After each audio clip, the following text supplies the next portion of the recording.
이곳은 지난 1998년 11톨의 탄화벽시가 발견된 청원군 소롤입니다. 이 벽시의 생성연대는 최고 15,000년 전으로 나타났는데요. 벽시의 기원으로 알려진 중국 후난선 벽시보다 4,000년이나 앞선 세계 최고의 벽시로 판명된 겁니다. 이렇게 큰 의미를 담고 있는 소롤이 벽시, 지금 어떤 모습일까요? 임재성 기자입니다. 소롤이 벽시는 발견 당시 학계에 커다란 반향을 일으켰습니다. 자연벼와 재배벼의 특징을 함께 가지고 있는 이 벼는 인류의 정착 생활과 농경의 역사를 연구하는 데 획기적인 자료로 평가받았습니다. 당시 가장 오래된 것으로 알려진 중국 후난성에서 발견된 벽시보다 4,000년이나 앞선 것으로 세계 학계가 주목했습니다. 소롤이 벽시의 기원이 바로 한국벼의 기원뿐만이 아니라 아시아의 농경의 기원에도 중요한 단초를 준 것이다. 하지만 이후 소롤이 벽시에 대한 연구는 사실상 맥이 끊어졌습니다. 벽시 발굴 지역에 산업단지가 조성됐고 지자체가 6,600제곱미터의 땅을 매입했지만 여전히 공터로 남아 있습니다.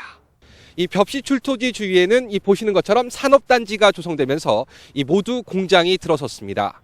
때문에 이 비석외에는 이곳이 세계 최고의 벽시 출토지라는 사실을 어디에서도 찾아보기 힘든 상황입니다. 기념관조차 만들지 않아 11톨의 벽시는 전국 박물관으로 흩어졌고 충북엔 충북대박물관에 2톨의 벽시만 남아 있습니다. 이건 중원이잖아요. 우리나라의 먼저 가장 중심내에서 펼쳤던 15,000년 전에 그런 중요한 문화유산을 소홀히하면 안 되죠. 세계에서 가장 오래된 벽시가 발견돼 관련 연구에 새로운 지평을 열었지만 지자체와 정부의 무관심 속에 소롤이 벽시가 잊혀지고 있습니다. 국내에서 발견된 고대 벽시가 모두 소롤이 벽시처럼 찬밥 신세인 건 아닙니다. 이번에는 지난 1991년 출토된 경기도 고양 가와지 벽시를 살펴보겠습니다. 계속해서 함영구 기자입니다.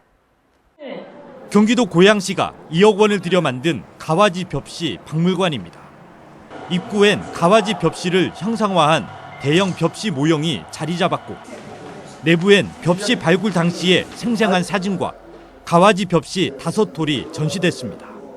6,000년 전의 것으로 추정된 가와지 벽시 이외에도 고대 벼에 대한 다양한 학술 자료를 함께 전시하면서 인류의 농경 문화와 벽시의 변화상을 한눈에 볼 수 있습니다.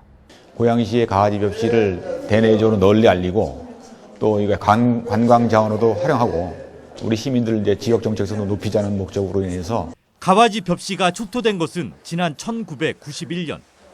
고양시는 가와지 벽시의 가치에 주목했습니다. 신도시의 역사를 6,000년 전으로 끌어올릴 수 있기 때문입니다. 가와지 벽시를 대표적 유물로 알리기 위해 학술 토론회와 세미나 등도 잇따라 마련했습니다. 최근에는 지역 상품 개발과 홍보에 활용하고 있습니다. 킨텍스 주변에 또 가와지 기념공원도 조성할 것이고 오늘 개관하는 이런 박물관을 통해서 저희 자라나는 세대들한테도 그런 자긍심을 가질 수 있도록 널리 알려주고요.